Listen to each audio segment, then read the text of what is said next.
વાગરા તાલુકાની Saykha GIDC Shloka dice સ્થિત company સામે ફરી એકવાર ગંભીર પર્યાવરણીય સવાલો ઊભા થયા છે.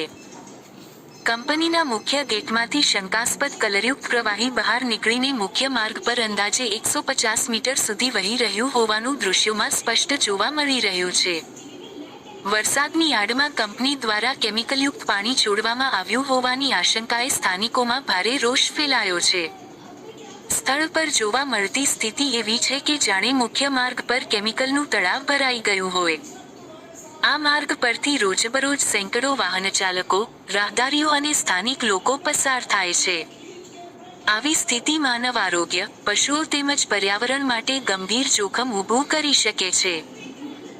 માત્ર મુખ્ય માર્ગ જ નહીં, પરંતુ કંપનીની ચારે બાજુ પણ કલરયુક્ત પાણી જોવા મળતું હોવાના આક્ષેપો થઈ રહ્યા છે, જેના કારણે કંપનીની કામગીરી અંગે અનેક શંકાઓ જન્મી રહી છે. સ્થાનિકોનું કહેવું છે કે આ કોઈ પ્રથમ ઘટના નથી. સાયખામાં વારંવાર કેમિકલયુક્ત પાણી, રંગીન તળાવો અને પ્રદૂષણના દૃશ્યો સામે આવતા હોવા છતાં જવાબદાર તંત્ર તરફથી કડક અને અસરકારક કાર્યવાહી થતી નથી. ચોમાસાની ઋતુ શરૂ થતાં જ કેટલાક ઉદ્યોગો વરસાદની આડમાં પ્રદૂષિત પ્રવાહી છોડતા હોવાના આક્ષેપો વર્ષોથી થતા આવ્યા છે, છતાં પરિસ્થિતિમાં કોઈ ખાસ સુધારો જોવા મળતો નથી. હવે સૌથી મોટો પ્રશ્ન એ છે કે ગુજરાત પ્રદૂષણ નિયંત્રણ બોર્ડ આ ઘટનાને ગંભીરતાથી લઈને તાત્કાલિક સ્થળ તપાસ કરશે કે નહીં.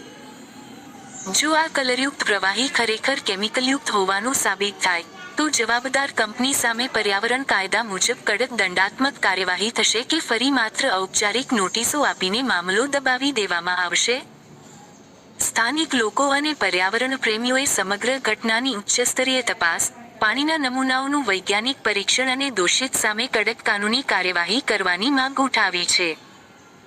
જો સમયસર કડક પગલાં નહીં લેવાય તો સાયખામાં વધતું પ્રદૂષણ ભવિષ્યમાં વધુ ગંભીર પર્યાવરણ સંકટનું સ્વરૂપ ધારણ કરી શકે છે. ઉલ્લેખનીય છે કે આ માત્ર એક કંપની પૂરતો મુદ્દો નથી. સ્થાનિકોના આક્ષેપો મુજબ સમગ્ર સાયખાના અનેક વિસ્તારોમાં ઠેર ઠેર રંગીન પાણી અને કેમિકલ જેવા દેખાતા પ્રવાહીના તળાવો નજરે પડે છે. ક્યાંક કાની ડ્રેનેજ લાઇનમાં લીકેજ હોવાનું કહેવાય છે તો ક્યાંક કેટલાક બેફામ ઉદ્યોગો દ્વારા નિયમોનો ભંગ કરીને પ્રદૂષિત પ્રવાહી છોડવામાં આવતું હોવાના આક્ષેપો થઈ રહ્યા છે. જો આ દાવાઓમાં તથ્ય હોય તો તે માત્ર પર્યાવરણ માટે જ નહીં, પરંતુ આસપાસના ગામો, ભૂગર્ભ જળ, પશુધન અને સામાન્ય જનજીવન માટે પણ ગંભીર ચિંતાનો વિષય બની શકે છે.